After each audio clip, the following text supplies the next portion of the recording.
Thanks, Pranav. Um, so yes, let's begin. This is the Queer in AI Social at the first Asia Pacific ACL. Before we begin, I would like to acknowledge our LGBTI elders, past and present. We acknowledge the battles they have fought and our sorrow for the prejudices they have experienced in order for us to be where we are today. My name is Aditya, and I will be coordinating a part of the event today. In terms of my background, my NLP background involves sentiment analysis and health informatics. So I've worked on sentiment analysis for Indian languages, computational sarcasm. In my postdoc, I worked on social media mining for public health. I'll also plug in my tutorial, which is on the 7th, the last day of the conference, where I'll be talking about NLP for healthcare in the absence of a healthcare dataset. I'm currently a machine learning engineer at Notif in Australia. I identify as a gay man. My preferred pronouns are he and him. I am a gay boy from Mumbai, that's Mumbai, a city in India. I led Sathi, which is India's first LGBTQ support group in an academic institution, specifically Indian Institute of Technology, Bombay.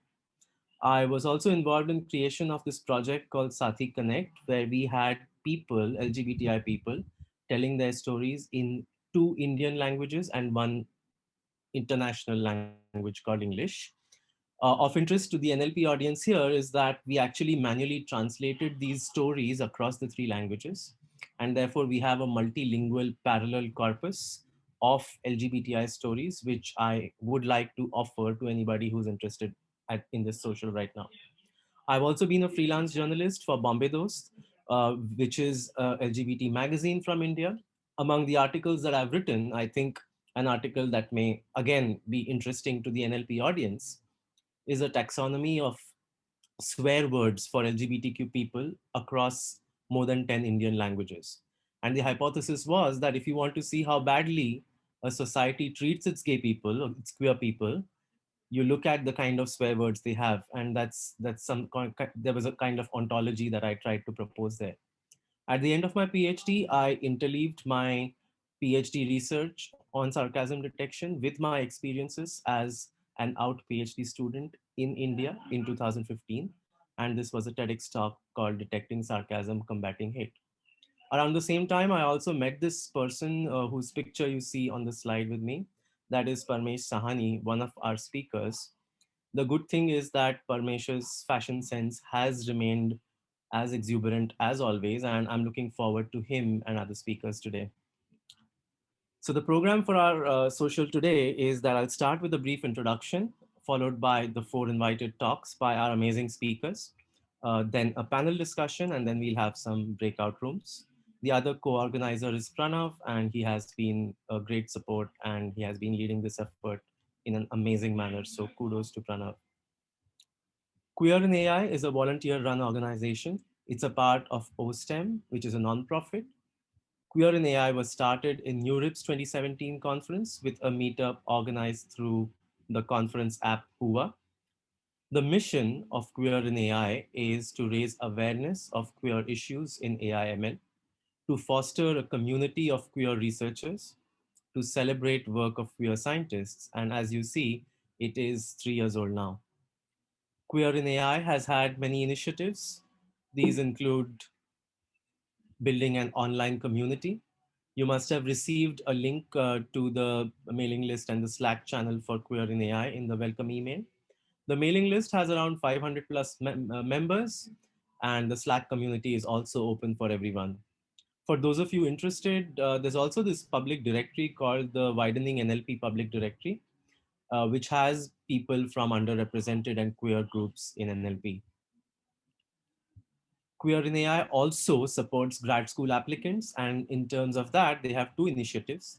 The first initiative is a financial support of $750 for GRE, TOEFL, and grad school applications. Queer in AI will also help queer researchers and allies in the community with reviewing their application materials. These initiatives are in collaboration with OSTEM, and they are open to all queer applicants in STEM disciplines. We also need reviewers to give feedback to queer researchers on their application materials. So please get in touch if you are interested in either being an applicant or a reviewer. And please help us spread the message about both of these initiatives because we believe that they need to reach a wider audience. In 2019, an annual Queer in AI survey was conducted. The survey showed that most of the senior queer folks are not publicly out, and in fact, more folks are coming out as compared to previous years. But what remains is that most of the queer identifying community is fairly young, and queer folks don't feel welcome in the conferences. Queer folks in academia also feel that there is a lack of queer community and role models. We are here to change that, to make everyone feel welcome and build an equitable future together. Some quotes from the survey also shows that people have mentioned that their D&I work is the most impactful work they do. However, it is also the least valued. Some other quotes also say that as a brown openly queer person in Asia, the person has faced resentment from their colleagues. The person happens to be our fabulous co-organizer, Pranav. Queer scientists also report experiencing harassment. 60% have been the target of derogatory comments. 50% have been the target of innuendos and jokes. 40% have felt intimidated, bullied, or othered.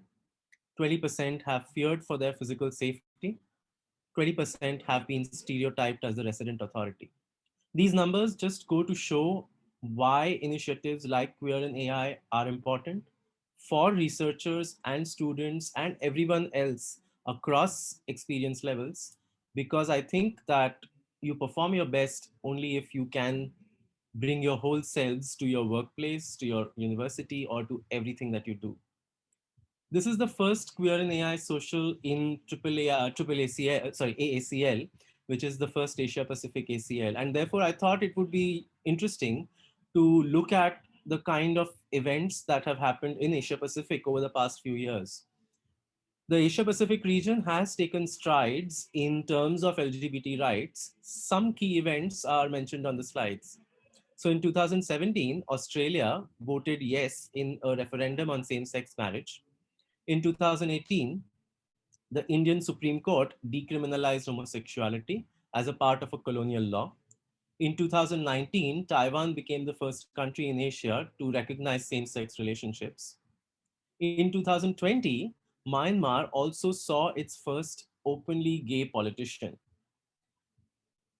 There are many news articles which describe the politician in question. However, I was extremely touched with a particular quote by the politician. It resonated with me as a gay man who grew up in India.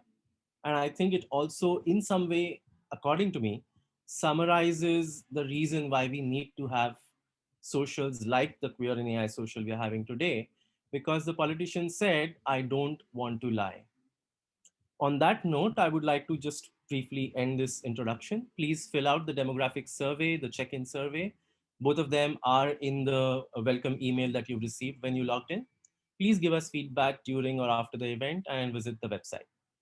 On that note, I am Aditya and I am signing out. We have four amazing speakers followed by an amazing panel discussion by Tanvi. And therefore, let's probably begin with the first speaker.